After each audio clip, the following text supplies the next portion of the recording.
Hello and welcome to my commentary this week. For some time now, the government and many Nigerians have been trying to forget the 8 disastrous years of President Muhammadu Buhari. But that did not last very long. Last week, the International Monetary Fund reminded us again after he projected that the Nigerian economy will be the 4th largest in Africa by the end of this year. But that is not President Buhari's headache. So let's stick to 2023.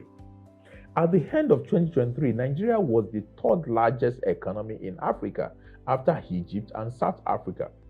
To contextualize the awful decline in Nigeria's GDP since 2015, the size of the Nigerian economy then was $492 billion, while that of Algeria, which is now projected to overtake Nigeria this year, was $187 billion. Indeed, in 2015, Nigeria was not just the largest economy in Africa, it was larger than the second, which was Egypt, by $142 billion. However, this commentary is not about mocking President Buhari's economic policy. It is about pointing out how things can be much more different under President Bola Ahmed Tinubu than it currently is. So here, I share 3 fiscal policy mistakes of the Buhari years that should not be repeated by President Bola Ahmed Tinubu. But before I do that, I want to take a quote from the book by Greg Mills, Why Africa is Poor. Greg Mills wrote, and I quote, "The main reason why African people are poor is because their leaders have made this choice." He added, "The record shows that countries can grow their economies and develop faster if leaders take sound decisions in the national interest." In the 8 disastrous years of President Buhari, the attitude rarely publicly mentioned or discussed is that the government elevated Nigeria's external problems. The government will readily blame the decline in oil prices from 2014 to 2016 for the economic recession of 2016 and 2017, the COVID-19 shock of 2020, and the Russian-Ukraine war of 2022. Yes, these shocks were very significant and were the fault lines, but the awful fiscal policies of the government amplified the problems and impact on the Nigerian economy. How? By escalating Nigeria's deficit and debt and by failing to carry out a single economic reform, President Buhari's responses to economic shocks made economic outcomes even worse. Under President Buhari, Nigeria experienced an Idi Amin type of fiscal policy. It did not merely escalate Nigeria's deficit and debt before expanding revenue, but continued to expand them on the back of unrealistic and folly revenue expectations.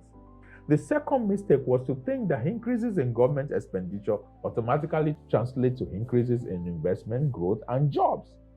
Nigeria's experience has shown that not all government expenditure contributes to growth. Turning now to current context, the initial evidence is that President Bola Tinubu is different, and he is.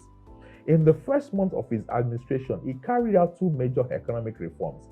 First was the removal of fuel subsidy, followed by the aggregation of all former foreign exchange transactions into the Nigerian foreign exchange market. Unfortunately, these reforms have not progressed as intended. Exchange rate volatility invariably means that some element of fuel subsidy has returned, while volatility of exchange rate negates one of the important reasons for the reforms. It is evident that President Tinubu recognizes that difference it can make on Nigeria's growth performance is not necessarily by increasing government expenditure. He knows that the greater impact on growth is dependent on the other things that he has started to do, which are the reforms around subsidy, around exchange rate, around power, and of course taxation.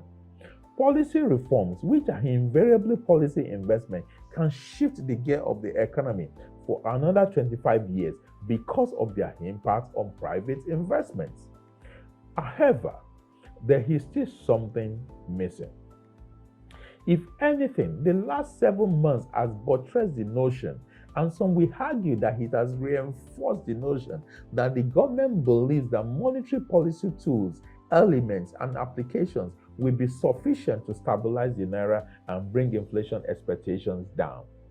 In the context, the Central Bank of Nigeria has rightly tightened monetary policy, made the foreign exchange market more transparent, and removed many elements of market rigidities. However, what is the contributions of fiscal policy?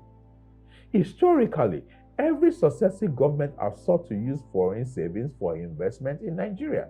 That is great, but it is not sufficient. It is the reason why we suffer disproportionately from every shock to the economy. So fiscal policy must step up. Nigeria needs to improve its level and rates of savings, and the government must lead.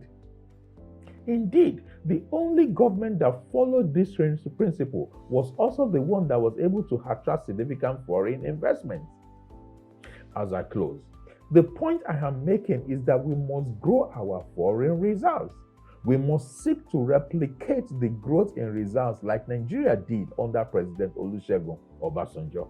It is the only antidote to frequent economic shocks, to attracting long-term foreign investment, and a platform for keeping the value of our collective relative wealth stable in US dollars. The notion behind the role of foreign reserves in modern economic development is simple. It is like the share of equity of a business owner asking others to invest in the business. Foreign reserves is the equivalent of our skin in the development journey game. It is the insurance that foreign investors look out for. It is ridiculous to ask only monetary policy to bear the brunt. That is not sustainable. For more of my thoughts, please visit tb.africa. I thank you.